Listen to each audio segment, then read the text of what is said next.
My name is Emily, a 33-year-old woman with a passion for neatness and organization. I work as an auditor at a large firm, and my friends often tease me about my obsession with keeping receipts and paying taxes on time. But I believe these little habits are what keep my life running smoothly. Let me tell you how I met my husband, Jake. It was at a party hosted by our mutual friend, Lisa. I remember that evening clearly. I was sipping a glass of wine and catching up with some old college friends when Jake walked in. He was a bit older, carrying himself with a confident stride and a charming smile. He worked as a manager at a food sales company. "Hey, I'm Jake. Do you mind if I join you?" he asked, holding a beer and looking directly at me. "Sure, I'm Emily. Nice to meet you," I replied, smiling back at him. We started talking, and I was surprised by how effortlessly the conversation flowed. We discovered a mutual love for hiking and a shared passion for classic rock music. A few months into our relationship, Jake invited me to his sister Sarah's barbecue. It was my first time meeting his family, and I was a bit nervous. When we arrived, Sarah greeted us warmly, but her 3 kids were a whirlwind of energy, running around and tossing toys everywhere. "Hey Sarah, this is Emily," Jake said, introducing me. "Nice to meet you, Emily. These are my little rascals, Mike, Tom, and Lily," Sarah said, barely holding on to Tom as he wriggled out of her grasp. "Nice to meet you all," I replied, trying to hide my unease. As the evening went on, the kids became wilder, climbing on furniture, throwing food, and yelling at the top of their lungs. I glanced at Jake, hoping he'd say something, but he just smiled and shrugged. "Aren't they just full of energy?" he said, chuckling. I forced a smile. "Yeah, they sure are." As our relationship progressed, Jake and I started discussing the future. He proposed to me during a hike on a beautiful hill overlooking the valley. It was simple and sweet, just the way I liked it. Our wedding was lovely, aside from one little hiccup: Sarah's kids. They were at it again, running around, making a mess, and being loud. Sarah didn't seem to care, and Jake found it amusing. "Look at them. They're having so much fun," Jake said, laughing as he watched them spill drinks and toss food around. "Yeah, but they're also making a huge mess," I replied, trying to keep my irritation in check. "Oh, come on, Em, they're just kids. Let them enjoy," he said, shrugging it off. I didn't want to spoil our special day by arguing, so I let it go, hoping things would improve once we settled into our new life together. After we got married, Jake and I decided to buy a house together. We had been living in a rented apartment, but we wanted a place to call our own. I was really excited about this new chapter in our lives. One evening after work, Jake and I sat down to discuss our finances and how we'd manage the expenses for our new home. "Emily, we need to figure out how we're going to split the costs," Jake said, leaning back on the couch. "Yeah, I've been thinking about that too," I replied. "I can handle the furniture, appliances, and some art pieces. What about you?" "Well, I was thinking I could buy you a new car. I know your old one is giving you trouble," Jake suggested. I was surprised and delighted. "Really? That would be amazing. My car is practically falling apart." "Yeah, I've seen it struggle. It's time you had something reliable," he said with a smile. We started house hunting right away. After a few weeks of searching, we found a beautiful house that we both loved. It was a bit pricey, but we decided it was worth it. Moving in was hectic, but I was excited about decorating our new home. I spent a lot of time selecting furniture and appliances, ensuring everything was high quality and stylish. One Saturday, Jake surprised me with a new car. It was a sleek, shiny sedan, and I was thrilled. "Jake, this is incredible. Thank you so much," I exclaimed, hugging him tightly. "You're welcome, Emily. You deserve it," he said, looking proud of himself. As we settled into our new home, everything seemed to be going well. We both enjoyed our jobs and loved coming back to our cozy house. But as time passed, little things started to bother me. Jake's laid-back attitude, which I once found charming, began to get on my nerves, especially when it came to household chores. "Jake, can you help me with the dishes tonight?" I asked one evening after dinner. "Ah, Em, I had a long day at work. Can't we just leave them for tomorrow?" he replied, giving me pleading eyes. "Jake, we can't keep putting things off. I'm tired too, but we need to keep this place clean," I insisted. "Fine, I'll do it," he said, sighing heavily as he got up from the couch. A few months into our marriage, I started worrying because I couldn't get pregnant. It was really stressing me out. I went to the doctor, and he told me to be patient, that it would happen when the time was right. Still, it was hard not to worry. Meanwhile, Jake's sister Sarah, with her 3 kids, was visiting a lot. Sarah lived in a neighboring state, but you'd think she lived next door with how often she was around. Every time she came over, she'd unload all her problems with her husband on me. It was nonstop. During dinner, while we were trying to relax, she'd be at it, talking about her issues. "Emily, you won't believe what John did this time," Sarah would start, rolling her eyes. Sarah, can we talk about something else for once? I'd ask, trying to steer the conversation away from her marital drama. Oh, come on, Emily, I need to vent. You're the only one who understands, she'd reply, not getting the hint at all. And her kids? They were a nightmare. As soon as they stepped into our house, it was like a circus. They'd run around, fight with each other, throw food, and just be loud.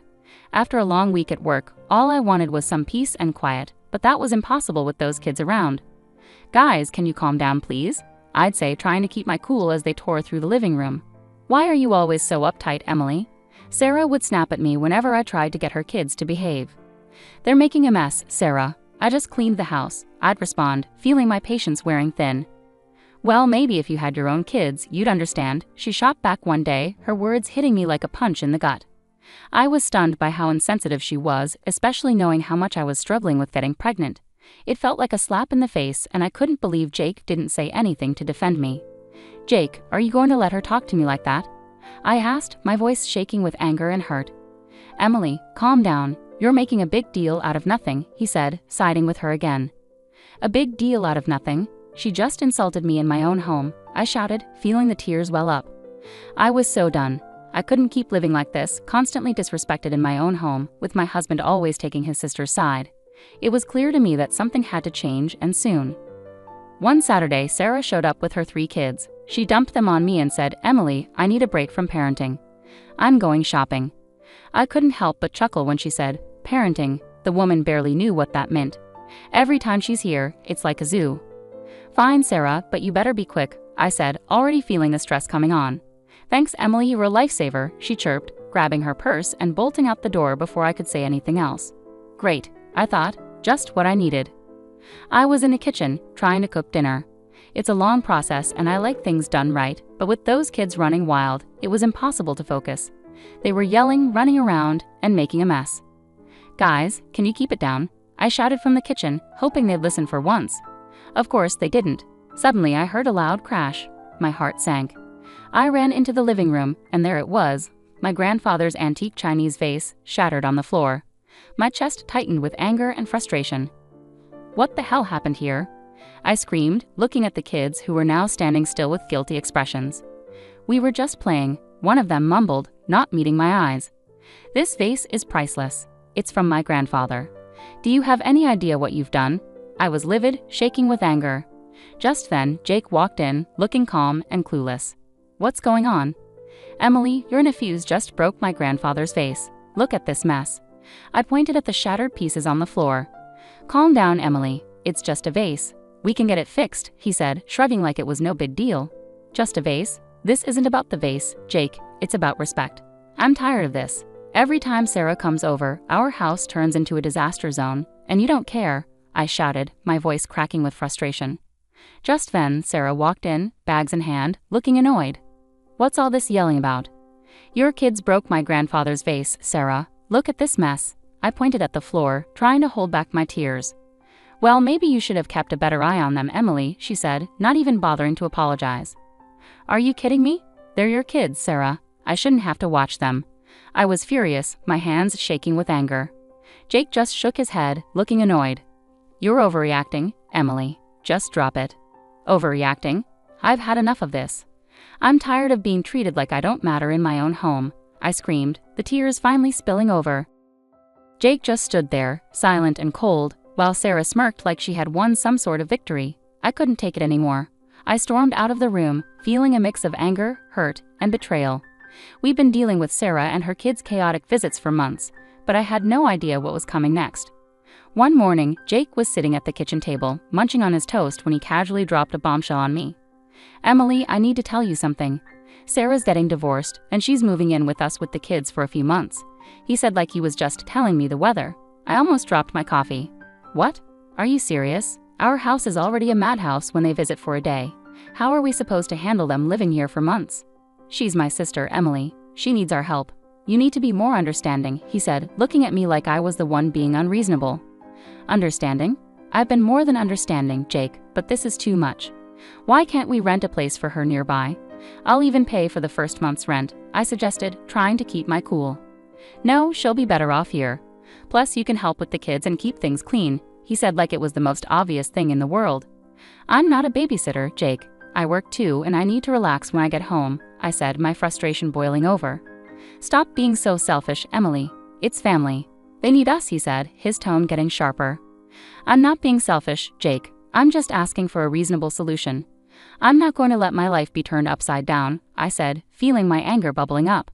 Well, they're coming tomorrow evening, so you better get used to the idea, he said, standing up and heading out of the kitchen. I couldn't believe it. I felt completely blindsided and betrayed. The next morning, I woke up early, still fuming from our argument. I got dressed for work and went to grab my car keys, but they were nowhere to be found. When I called Jake, he picked up the phone, sounding way too calm for my liking. I took the car. It's mine, remember? I'm giving it to Sarah so she can use it for the kids. I was stunned into silence for a moment. You're giving my car to Sarah? Are you serious right now? It's not your car, Emily. I paid for it, and she needs it more than you do, he said, his tone matter of fact. That's the last straw, Jake. You've taken everything from me, and I'm done, I said, my voice shaking with anger. What are you talking about? Don't be dramatic, Emily, he said, clearly not getting it. I stood there in the hallway, holding my phone, unable to believe what was happening. It felt like a nightmare I couldn't wake up from. How had things gotten so bad? I picked up the phone and called a moving company. Hi, I need a team to move some furniture and appliances today. It's urgent. The movers arrived a couple of hours later. I showed them around the house, pointing out the items to be moved. Take everything. The beds, sofas, chandeliers, even the faucets in the bathroom. The movers got to work, and soon the house started to look empty. I felt a strange sense of relief watching them carry out each piece of furniture. As the last item was loaded onto the truck, I directed them to my mom's house. Everything goes there. Thanks for the quick work, guys, I said, handing them a tip. With the house now bare, I grabbed my essentials and headed to my mom's place. A few hours later, my phone started buzzing. It was Jake calling repeatedly. I ignored the calls, feeling a mixture of anxiety and empowerment. That evening, there was a loud knock on my mom's door. I opened it to find Jake standing there, looking furious. What the hell, Emily? What did you do? He shouted as he stormed into the living room.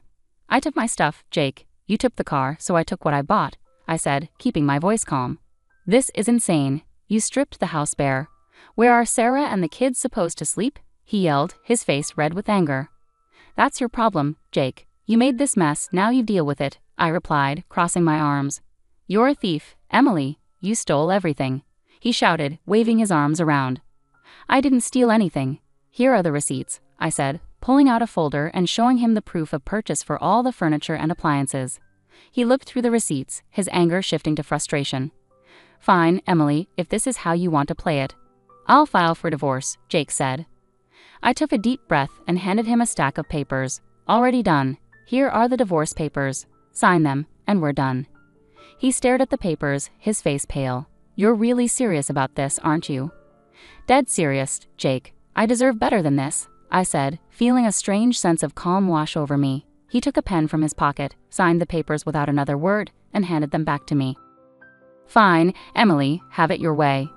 I watched as he turned and walked out of my mom's house, the door slamming behind him.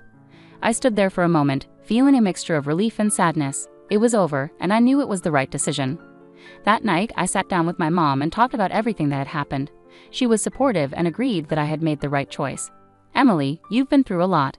It's time you focused on yourself and your happiness, she said, giving me a comforting hug. Thanks, Mom. I just need some time to figure things out, I replied, feeling a weight lifted off my shoulders. Over the next few days, I started to settle into a new routine. I began organizing my new space at my mom's house and planning my next steps. It was a fresh start, and for the first time in a long time, I felt hopeful about the future. I knew the road ahead wouldn't be easy, but I was ready to face it head-on. I had reclaimed my life, and there was no turning back. After divorcing Jake, we sold our house and split the money. I decided it was time to really set up my new place. My mom's house was great for a bit, but I needed my own space. One afternoon, I was sitting in the kitchen with my mom, scrolling through listings on my laptop. Mom, I think I found a place that looks perfect. It's a small apartment downtown, close to work, I said, showing her the pictures. She looked over my shoulder and smiled. That looks nice, Emily. Have you called the realtor yet? Not yet, but I'm going to do that right now, I said, feeling a bit excited. I dialed the number and waited for the realtor to pick up. After a few rings, a friendly voice answered. Hello, this is Mark. How can I help you? Hi, Mark, my name is Emily. I'm interested in the apartment you have listed downtown. Is it still available? I asked, crossing my fingers. Yes, it's still available. Would you like to schedule a viewing? He replied, sounding hopeful. Absolutely. How about tomorrow afternoon? I suggested, trying to sound calm. That works for me. I'll see you at 3:00 p.m., Mark said before we ended the call. The next day I headed downtown to meet Mark and check out the apartment. When I arrived, he was waiting outside the building, a friendly smile on his face. Hi Emily, nice to meet you. Let me show you around, he said, shaking my hand. The apartment was small but cozy, just what I needed. It had a nice kitchen, a spacious living room, and a small balcony with a decent view of the city. This place is perfect, Mark. I'll take it, I said, feeling a sense of relief. After signing the mortgage agreement and getting the keys, I started planning my move. I wanted to make this new space my own, a fresh start. I spent the next few days packing up my things at my mom's house and arranging for movers to help me with the big stuff. On moving day, my mom and a couple of close friends came over to help. As we loaded the last box into the moving truck, I felt a mix of excitement and nervousness about this new chapter in my life. Emily, this is going to be great for you. A fresh start is just what you need, my mom said, giving me a reassuring hug. Thanks, Mom. I'm really looking forward to it, I replied, smiling. We drove to my new apartment, and with everyone's help, we had everything unloaded and set up in no time. As I looked around my new place, I felt a sense of accomplishment and peace. It was the beginning of a new chapter, and I was ready for it. That evening, I invited my mom and friends to stay for dinner to celebrate the move. We ordered pizza and sat on the floor, surrounded by boxes and laughter. Cheers to Emily and her new place, my friend Lisa said, raising her glass of soda. Thanks, guys. I really appreciate all your help and support, I said, feeling grateful. As the night went on, we talked and laughed, and for the first time in a long time, I felt truly happy and free. After the party, as I sat on my balcony looking out at the city lights, I thought about everything I had been through and how far I had come. I was proud of myself for taking control of my life and making the changes I needed. I heard from some mutual friends that Jake used his share of the money to buy a small apartment. Now he's living there with Sarah and her 3 kids. Jake's working 2 jobs to keep up with the bills, while Sarah still isn't working. They're fighting all the time. One day, out of the blue, Jake called me. I was surprised to see his name pop up on my phone, but I decided to answer, curious about what he had to say. Hello, Jake. What's up? I answered, trying to keep my voice neutral. Emily, please, just hear me out, he started, sounding desperate. I know I messed up. I'm so sorry for everything. I didn't realize how hard it was for you with Sarah's kids. I couldn't help but laugh a little. Really, Jake? You're realizing this now, after all this time? Yeah, I know it's late, but I'm serious. I've been thinking a lot, and I miss you. I miss us. Can we start over? I'm ready to move into your apartment and make things right, he said, his voice almost pleading. I chuckled, shaking my head in disbelief. Jake, you've got to be kidding me. You think you can just waltz back into my life like nothing happened? Emily, I'm serious. I'll do whatever it takes. I'll even take on more work to make it up to you, he said, sounding more desperate. Jake, I've moved on. I'm happy now. I'm not looking to go back to that mess, I replied firmly. Come on, Emily. We can make it work this time. I've changed, he insisted. I sighed, feeling a mix of pity and irritation. Jake, it's over. You need to focus on your life and your family. I'm not interested in going back to that chaos. Emily, please, I'm begging you, he said, his voice breaking. Jake, no. I found peace without you. I'm not giving that up, I said, standing my ground. Take care, Jake. I hope you find your way. I hung up the phone, feeling a strange mix of relief and closure. It was clear that Jake was struggling, but I couldn't let his problems drag me back into a situation I had worked so hard to escape. Later that day, I met up with Lisa for coffee and told her about the call. You won't believe who called me today, I said, rolling my eyes. Who? Lisa asked, raising an eyebrow. Jake. He actually begged me to take him back and let him move into my apartment, I said, shaking my head. Lisa laughed, almost spitting out her coffee. Are you serious? What did you say? I told him no, of course. I'm not going back to that mess, I replied, smiling. We spent the rest of the afternoon chatting and laughing, and I realized how far I had come. I had built a new life for myself, one that was peaceful and fulfilling. I wasn't going to let anyone take that away from me. As I walked home, I felt a deep sense of satisfaction and peace. I had finally closed the chapter on that part of my life, and I was ready to move forward with confidence and joy.